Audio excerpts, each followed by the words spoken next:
Merci Madame la Présidente, merci Monsieur le Commissaire de prendre tout ce temps pour nous répondre.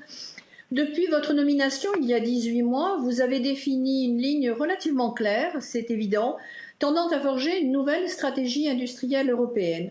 L'UE en avait vraiment besoin, elle avait besoin d'un cap, celui de retrouver la prévalence dans le monde à la mesure de nos atouts et de nos talents intellectuels, industriels et innovateurs, car de l'avis général, malgré les événements suivants 2008, nous avons toujours un tissu très performant et surtout un socle de start-up remarquable dans tous les domaines d'avenir.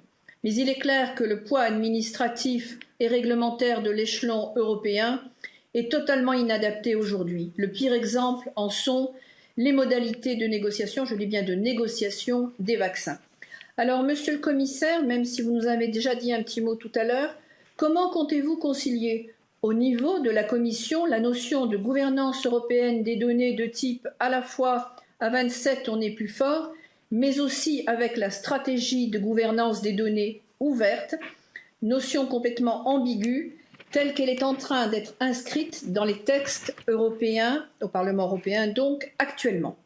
Deuxième question, comment comptez-vous ne pas subir l'extraterritorialité portée par la Barda, elle qui a largement, semble-t-il, cofinancé des recherches européennes durant cette crise du Covid? Merci de votre réponse, Monsieur le Commissaire.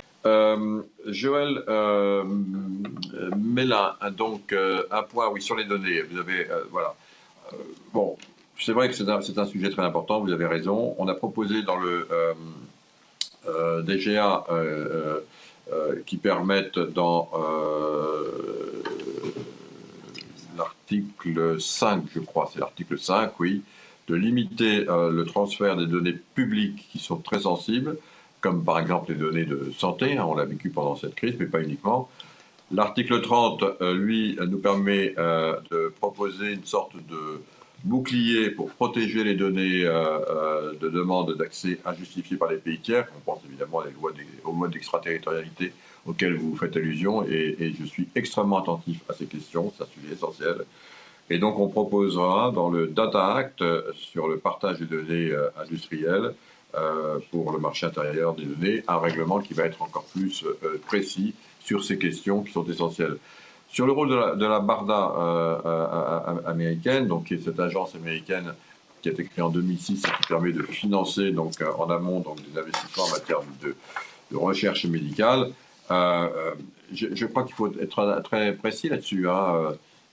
Il s'agit pour les vaccins d'une coopération entre la recherche scientifique européenne, en partie, c'est vrai, et puis l'accélération qui était absolument nécessaire. D'habitude, il faut entre 5 et 10 ans, nous disent les experts, pour faire des vaccins.